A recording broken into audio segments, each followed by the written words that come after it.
Welcome to the greenhouse. Yeah, close that door behind you. It's still chilly in here, but the temperature looks pretty close to 50. That would be 50 right there. So it's probably about 46, 47 degrees in here. And how cold is it outside? I think it's maybe about 30. Probably like 28. So we're warmer than it is outside in here. And what you're looking at right now is kale. And then we have some winter cabbage, a little holly from the slugs, and then broccoli. And these were all planted in early October as seedlings. As soon as we got this thing up, I double dug this bed. Are greenhouses just for professional gardeners? Definitely not. I mean, this is pretty obvious that... How easy was it? It was pretty easy. There are actually 2 bushes here that came with the property, and we took those out. That was probably the hardest part, was taking out those bushes. And then we built the wood frame that's 2x8 wood that was salvaged. Used to be an old deck. All the wood is pretty much the old wood previously used. And then we punched in 2.5-foot pieces of rebar about halfway so that they're sticking up. So, you know, it's about a foot and a half down and a foot and a half up. There's a piece of rebar here, and you attach it with a couple of nails, and then you slip these PVC on top. And once you do that, you build this wood frame that's gonna hold the doors, just with bolts at all the junctures there, and then you throw the plastic on top and nail it, and we put a trim around it so that it doesn't blow away. Staples aren't enough for the wind and weather around here, and then put the doors on, and About $1,000. there you have it. It cost about $100. Wow. Yeah. Okay. And why the compost pile in the middle of the... Or I should say, what is that?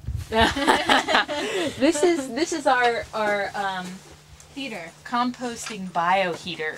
And what that means is it's a compost bin, and compost piles are known to get up to 160 degrees at the peak of their breaking down process. And what that is all the fungi, bacteria, and invertebrate that are in there breaking down things, and they generate heat because they're working really hard. And we can use that heat to heat a greenhouse. So that's what we're doing.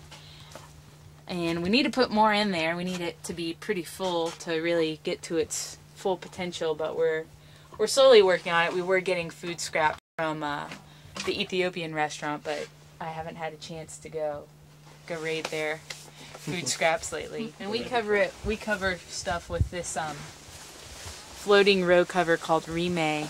That's secondhand from the farm that I used to work on in Kieseltown, Radical Roots. And they just give it to us because after a certain point they don't really use it because it gets holes in it, but works great for us. Yeah. And it's supposed to keep the temperatures 2 to 4 degrees warmer underneath of there, so it's probably about 50 degrees when these are nice and tightly covered. So in December. Yeah, in December. December 4th is there.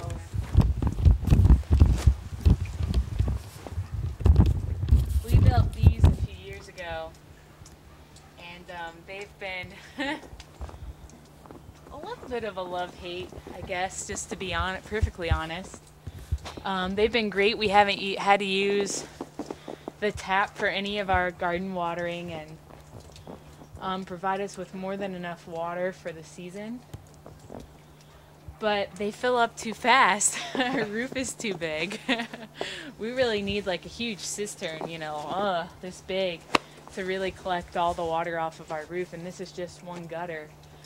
So it overflows a lot. So I think what we're going to end up doing is putting a rain garden where Sara's standing, and then have a overflow pipe that goes down into the ground, and we'll put plants that will naturally filter the water and like to have wet roots and and probably have a path through there, maybe even a little pond, and just create an environment for plants that like it to be wet. Yeah. This is a way of enhancing the use of your compost,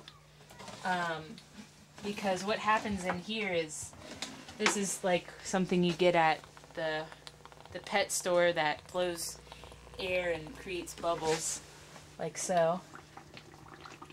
And I just have a little weight on there to hold it down. And then there's this mesh painter's bag that you can get for like less than $5 at a paint store. And then that's what holds the compost.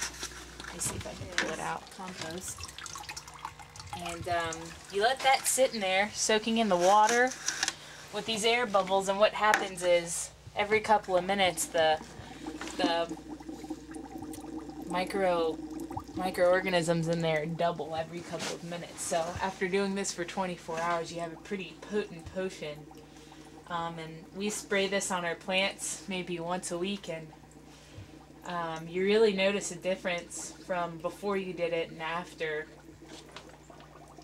because it's for real. You spray it on the leaves or on the ground, and yeah, let nature do its work. The more of the invisible good guys that we can get in there, the better. Great. You can make teas with anything. Comfrey is another good one that you can put in there. We have one that we do with the brassicas, like cabbage. Really, the slugs love them, and cabbage beetles, and it's garlic, hot pepper, soap, and salt. And it's kind of like this combo deal, and you do the same thing and spray that on the plants, and it gets the slugs away. Wow. Yeah, so the garlic and the hot pepper kind of work to detract the